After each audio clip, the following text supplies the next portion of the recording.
Hello, everybody. This is Yoko My Reactions, and God, I am so dang tired.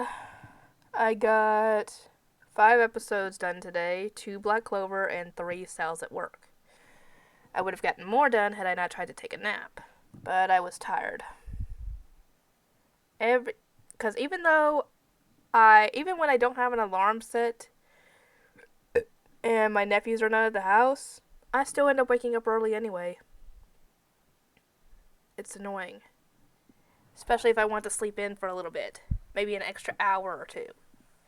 And now my nephews have gotten me woken up so much that I'm apparently used to it now, even though I don't want to be. Anyway.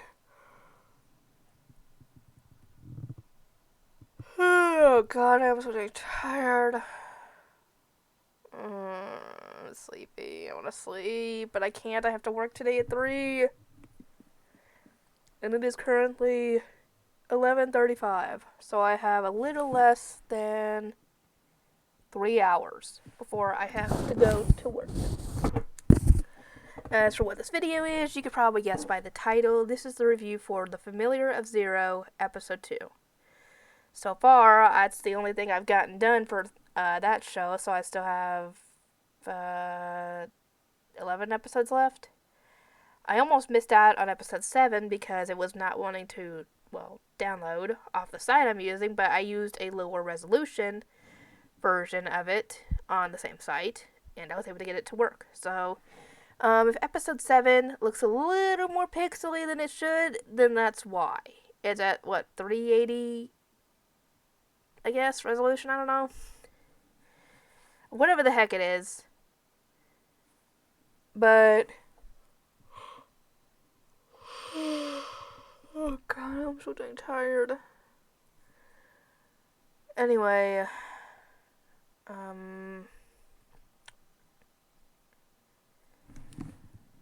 The Familiar of Zero. Yeah, I changed my mind on Louise. At first, I thought she was one of those noblemen that could, dress themselves and everything, and they didn't expect the servants to do it for them. Oh no, she was just waiting until she got a familiar to do it for her. Cause, yeah, she expected Sato to wash her clothes, get her clothes, and do everything for her. The way she changed in front of him, I was surprised she even did that, because she might have a familiar, but that familiar ran away from her, showing that it has free will. Or he has free will. And besides, he's a person. He could have easily attacked her and forced himself on her. Easily. But no. You would think she would realize by now that, yeah, this contract might be there, but the obedience is not. Mom asleep? I guess.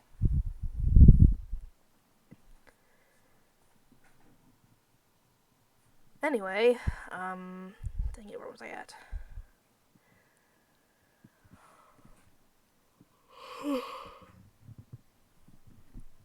Anyway, in the morning, he does wake her up and give her her clothes, but yeah, it actually did see in this episode at the beginning how he ended up in that world. Apparently, I'm guessing magic is something that not everybody can see, because everybody else was walking past the magic portal thingy like it was not even there. But he saw it, and he stupidly touched it, not knowing it was gonna bring him there. So, yeah, God, I'm so really tired. Oh. I'm sorry, I'm always tired, it seems like. Maybe I don't get enough sleep, I don't know. Anyway. But yeah, she's essentially treating him like a servant / a dog. Considering when they get to the dining room, he has her pull her chair out for her, which is like a servant, but then she has him sit on the floor and eat like a dog. And the other girl, the salamander, I'm guessing she gets nicer later, but for right now, she's kind of a jerk, too. Then again, Louise is probably a jerk first, so... Anyway...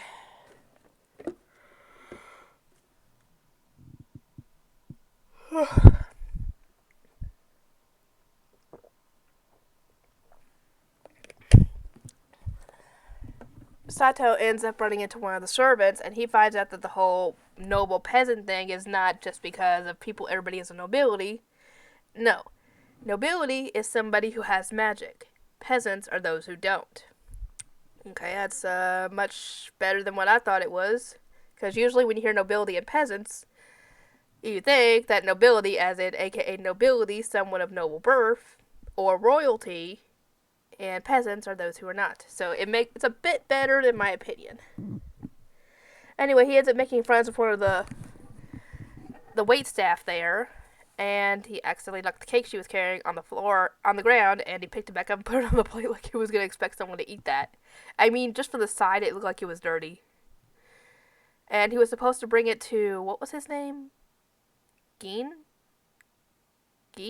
Whatever the heck his name is, all I know is he's a player. Because as he's approaching with the cake, because he apologized and offered to bring it to him.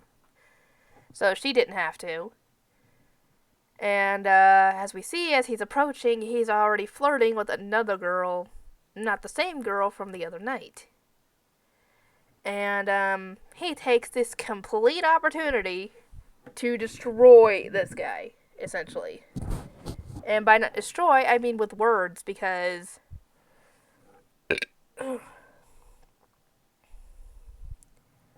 He calls him out on being a player, essentially saying, "Oh, well, what about the other girl you were talking to last night?" And when the girl actually shows up, he points him out to her, where he went, because he just tried to run away with the other girl, thinking that he could hide. Oh no, both girls confront him about this, and now he's in trouble with both of them. And I'm like, there's no blaming Sato for this. It was going to get out eventually. I mean, depending on how many girls you flirt with, it's going to get out eventually, or someone's going to see you with another girl that isn't the one you're currently dating. So, yeah. He gets mad at Sato for this because he got called out. And I'm like, if you hadn't done it in the first place, you wouldn't have anything to call out. You wouldn't have any reason to get called out. So he challenges him to a duel, and Sato accepts, even though he doesn't have a weapon, magic, or anything except his fists.